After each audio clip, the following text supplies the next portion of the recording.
Assalamualaikum warahmatullahi wabarakatuh.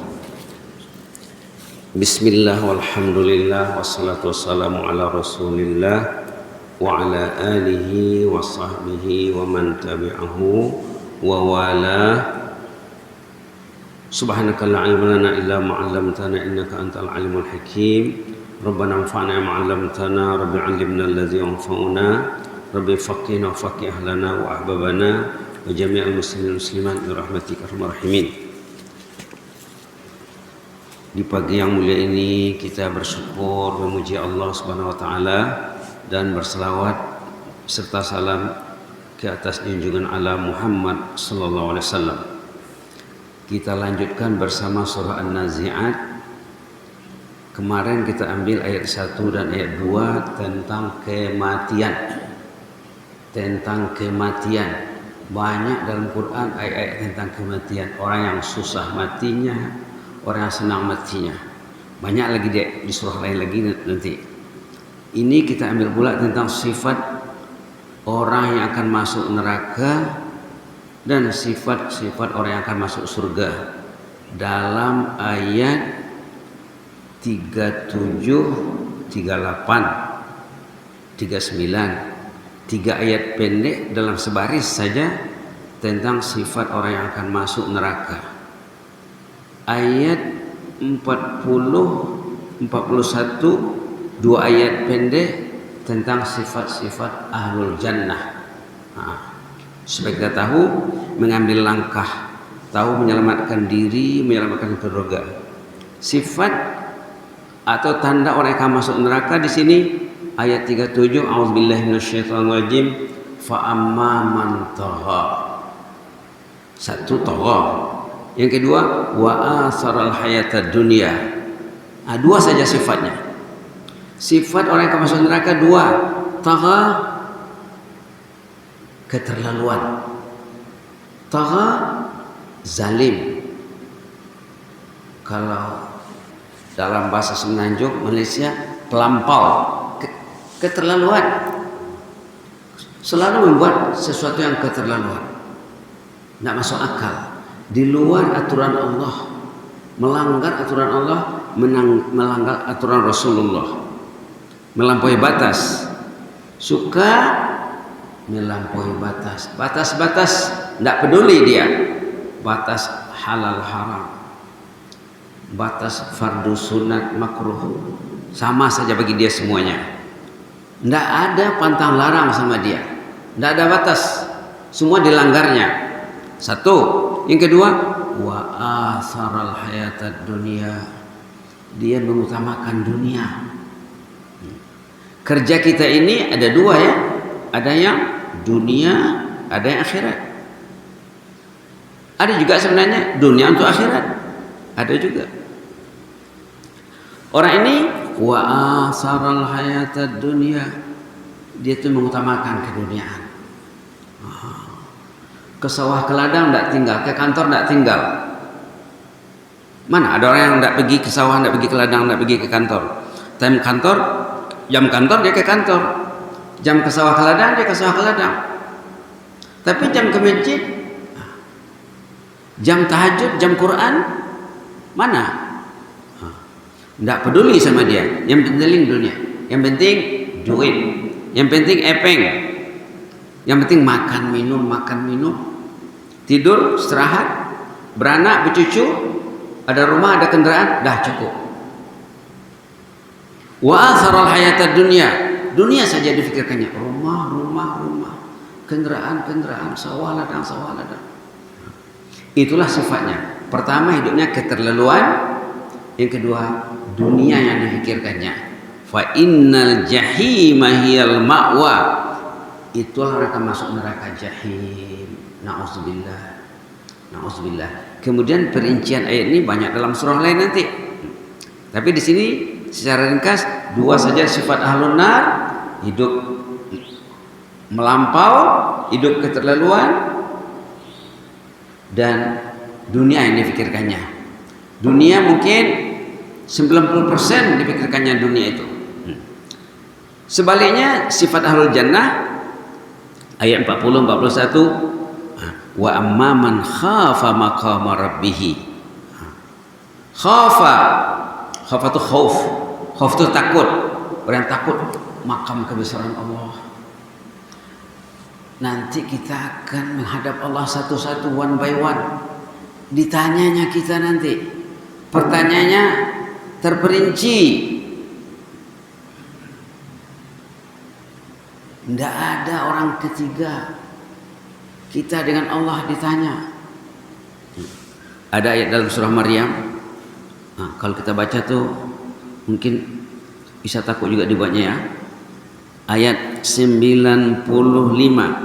Wa kulluhum atihi yaumal qiyamati farda. Halaman 311 ayat 90. Wa kulluhum, semua manusia, atihi, akan mendatangi Allah yaumal qiyamah, pada hari kiamat, farda, sendiri-sendiri dipanggil.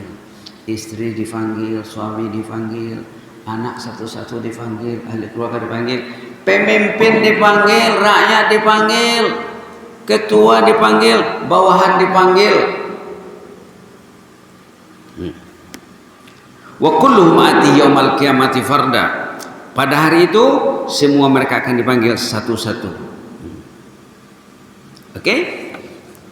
Apa katanya tadi?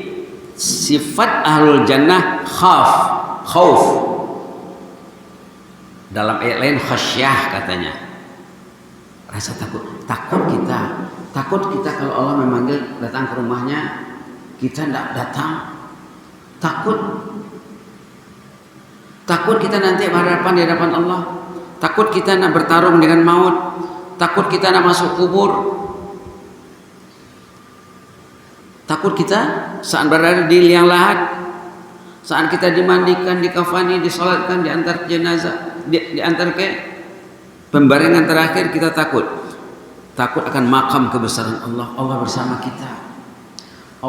kita 24 jam. Kita diperhatikan. Inna rabbaka labil mirsad. Ayat surah Fajar di depan sedikit lagi ya. Inna rabbaka labil mirsad. Allah memantau kamu setiap saat. Ayat 14 surah Al-Fajr halaman 593. Inna rabbaka labil mirsad. Allah memperhatikan kamu, memantau kamu, memonitor kamu, mengawasi kamu 24 jam. Kita diawasi Allah. Karena yang kasih nyawa Dia, yang kasih akal Dia, yang membuat kita sehat, ngasih tenaga, ngasih segala-galanya, yang mengaturkan siang dan malam, Allah. Kita bersamanya siang malam. Lalu kita takut kepada Allah kalau kita melanggar aturannya. Wa amma man khafa, orang yang takut maqama rabbih, takut kepada makam kebesaran Allah, kedudukan Allah, dan takut saat menghadap Allah nanti di sana. Nah, kalau ayat di atas katanya apa? Ayat 35, yauma yatazakkarul insanu ma sa'a. Mundur ke belakang ya sedikit, ayat 35. Pada hari itu saat kita menghadap Allah, ingatlah apa yang sudah dibuat. Kalau yang dibuatnya baik, dia gembira. Kalau dia terbuat dosa, dia takut. Kalau dia takut kepada Allah, wa nahan nafsa 'anil hawa. Ini sifat yang kedua. Sifat yang pertama takut kepada Allah. Takut lahirnya dari mana? Dari mana datang takut? Orang tak takut itu kenapa dia tak takut? Manusia yang tak takut kepada Allah kenapa? Yang takut itu kenapa? Dari mana datangnya takut? Kata ulama, takut datangnya dari ma'rifah. Ma'rifah. Man arafa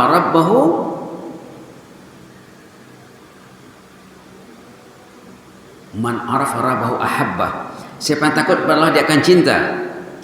Siapa yang takut kepada Allah dia akan takut. Siapa yang arif, ma'rifah itu arif ya. Man arafa rabbahu ahabba. Siapa yang arif terhadap Allah dia akan cinta. Tak kenal maka tak cinta. Wa man arafa rabbah, siapa arif tentang Allah, khafa min, dia akan takut. Takut juga, cinta juga.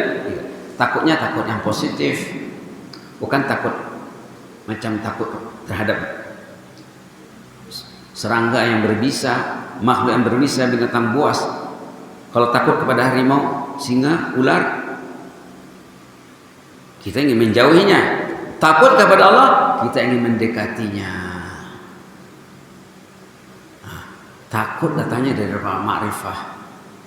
Ma'rifah itu iman lah ya, iman dan keyakinan. Nah, kenapa tak takut? Dia tidak ada ma'rifah. Teringat dulu di Brunei ada seorang sahabat dari Mesir, pernah cerita di sini mungkin. Dosen di Mesir, dia tinggal di apartemen, tak berapa tingkat, banyak tingkat. Tiba-tiba ketika anaknya masuk kamar mandi, ada ular dalam kamar mandi. Dari mana datangnya ular? Bangunan tingkat tinggi, dari mana datangnya ular? Anak ini tidak tahu ular. Anak tidak pernah tengok ular. Anak kecil, mungkin di bawah 6 tahun. Dia suka tengok, cantik nampaknya. Kasih tahu sama bapaknya, ya. Dibilang bukan ular, dibilang ulat. Ya, ada ulat di sana, cantik. Saya ingin pegang, saya ingin main-main. Datanglah, ya mana nak itu? Itu bukan ular nak, itu ular. Itu bahaya. Dia tidak takut karena tidak ada makrifah. Dia tidak tahu. Kenapa tak takut kepada Allah? Tak ada makrifah, atau makrifahnya lemah, makrifahnya dangkal. Subhanallah. Macam mana memperdalam, memperkuat makrifah? Antara lain, bacalah kalam Allah, peringatan Allah, aturan, pantang dan larangan dalam Al-Quran, dalam hadis lagi ya. Jadi orang yang tahu dia akan takut, yang tak tahu dia tak takut. Bulan Ramadan pun tak ke masjid, dia tak takut, dia tak tahu. Orang yang tahu bulan Ramadan ke masjid, Syawal ke masjid. Yang kita sembah dalam bulan Ramadan itu juga di bulan Syawal, bukan lain. Tuhan Ramadan lain, Tuhan Syawal lain. Nauzubillah. Wa amman khafa maqam rabbih, orang takut kepada makam kebesaran Allah, wa nahan nafsa, dia mencegah nafsunya, anil hawa, dari memperturutkan hawa nafsu, keinginan yang jelek. Hawa itu bahasa kita hawa, bahasa Arab hawa. Hawa itu hawa nafsu yang jahat itu. Pernah bersama Buya Yahya di Brunei dulu. Hawa nafsu yang jelek itu lebih bahaya daripada 70 iblis. Kalau hawa nafsunya jahat, itu lebih berat masalahnya dari menghadapi 70 setan iblis. Karena dia punya. Dan nafsu yang jahat itu yang dimiliki oleh setan iblis. Kalau bicara tentang nafsu ya, nafsu, ada buku, ada bahasa Indonesianya, judulnya Roh. Di dalam ada bicara tentang nafsu. Bisa dibeli di Shopee ya. Roh. Nafsu manusia itu ada 3 sifatnya, 3 golongan. Nafsu yang diperkuda oleh iblis, nafsu al-ammarah bisu' namanya. Nafsu yang ingin buat jahat, buat yang tak baik. Nafsu yang kadang-kadang baik, kadang-kadang tak baik, itu namanya nafsu lawamah namanya. Ada dalam Quran. Nafsu yang jahat ada dalam surah Yusuf, nafsu lawamah ada di surah Qiyamah. Nafsu yang baik, iblis takut sama dia, tidak berani dekat nafsul mutmainnah, kawannya malaikat. Jam 4 sudah dibangunin sama malaikat, bangunlah. Ada yang 3.30 tengah 4 dia sudah bangun, jam 3 dia sudah bangun. Datang malaikat, nafsunya nafsu baik, dia sambut dengan baik. Nafsu itu satu, sifatnya ada 3, berubah-ubah. Nah, di mana keterangannya? Dalam buku roh. Nah, kita ingin mendidik nafsu, mesti belajar. Kalau tak belajar, apapun tak bisa ya. Wa nahan nafsa 'anil hawa, dia mencegah nafsunya dari memturutkan hawa nafsu yang jelek. Pukul 4 dia sudah bangun, tidak mau sambung tidur lagi. Pukul 3 sudah bangun, dia terus bangkit, yang mandi, yang solat. Sebelum ke masjid, dia sudah duduk di atas sejadah di rumahnya, sudah beristighfar, sudah salawat dan mengaji. Kalau orang dulu ya, ada yang khatam Quran sekali setiap malam. Ada yang 2 malam khatam Quran 30 juz. Yang baca Quran 3-4 juz malam itu banyak sekali. Kalau kita bercermin lah ya, kalau kita lihat masyarakat dulu di zaman Rasulullah, zaman sahabat,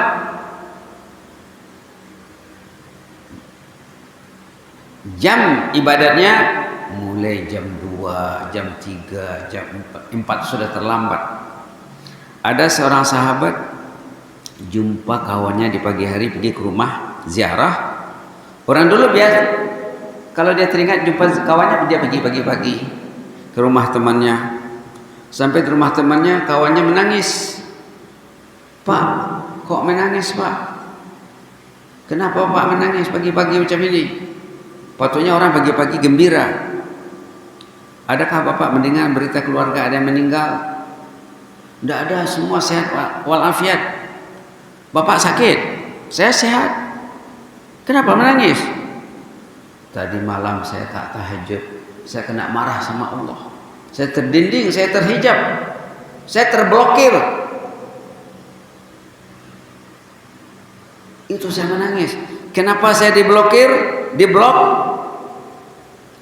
Ada kasus saya dengan Allah. Allah marah sama saya. Mungkin saya ingat, mungkin saya tak ingat. Tapi kenapa orang itu tak tahajud? Banyak dosa. Kenapa tak ke masjid? Banyak dosa. Kenapa tak baca Quran? Banyak kasus. Itulah dia menangis. Saya menangis untuk mengisi diri saya. Mudah-mudahan dengan genangan air mata ini dosa saya bisa hanyut. Nanti malam saya akan bangun tahajud. Nah, bagi mereka tahajud itu sama dengan sholat fardu. Fardu bagi mereka tahajud itu. Sembahyang sunat bagi mereka dilihatnya sebagai kefarduan, kemestian. Nah, di sini wanahan nafsa 'anil hawa, dia melarang nafsunya, mendidik nafsunya. Fa innal jannata hiyal ma'wa, jannah lah tempatnya nanti. 2 syaratnya ya, takut kepada Allah, kemudian mengekang nafsu, mendidik nafsu, mengkontrol nafsu, menjaga nafsu, jangan dipetulkan. Mau tidur saja, itu diperbudak nafsu. Bangun jam 5 enggak apa, jam 6, jam 7, jam 8 mau bangun, enak saja dia. Enak saja dia menghirup udara pagi, dia bangun sudah habis waktu subuh. Orang tadi enggak tahajud, nangis. Kenapa nangis Pak? Tadi malam saya enggak tahajud, saya takut kepada Allah, karena saya terhijab, terdinding. Nah, itu saja dulu Pak ya. 2 sifat ahlul jannah. Pertama, apa? Takut kepada Allah. Kalau Bapak berdoa, ya Allah, kurniailah saya rasa takut kepadamu ya Allah. Nah, bagus sekali. Memang ada dalam hadis, Allah maqsim lana min khasyatika ma tahulu bihi bainana wa baina ma'siyatik. Memang ada doa takut. Allah maqsim lana min khasyatika ma tahulu bihi bainana wa baina ma'siyatik. Ya Allah, karuniailah aku, limpahkanlah aku rasa manisnya rasa takut terhadapmu yang dapat membendung aku daripada kemaksiatan. Memang ada ya. Nah, Tidak cukup ya Allah ampun dosaku, tidak cukup. Allah maghfir lana dzunubana, itu tidak cukup. Rabbi firli wali walidayya, tidak cukup. Tidak cukup doa yang dalam buku-buku panduan doa itu. Baca doa dari hadis, baca doa dari Al-Quran. Doa khasyah, doa rasa takut ya, supaya kita semakin cinta kepada Allah. Jadi syarat masuk jannah takut kepada Allah dan mengekang nafsu, mengontrol nafsu. Jangan diperturutkan. Waktu bangun, bangun. Waktu tidur, jangan bangun. Jam 12 waktu tidur, masih bangun dia. Tidak akan jadi. Waktu tidur, tidur. Waktu bangun, bangun. Jangan waktu bangun tidur, waktu tidur bangun. Subhanallah. 2 syarat masuk jannah, takut kepada Allah dan mengekang nafsu. 2 sebab orang termasuk neraka karena apa tadi? Hidupnya keterlaluan. Bangun sesudah habis waktu subuh, tidak apa sama dia, itu keterlaluan. Tidak pegang Quran seminggu di rumah, tidak apa-apa, itu keterlaluan. Subhanallah. Yang kedua tadi apa? Mengutamakan keduniaan. Dunia yang dipikirkannya, dunia akan tinggal, tidak akan dibawa. Yang akan dibawa amal saleh. Mudah-mudahan bermanfaat. Jazakumullah khairan. Inni uhibbukum fillah wa astaudiukumullah. Wassalamualaikum warahmatullahi wabarakatuh.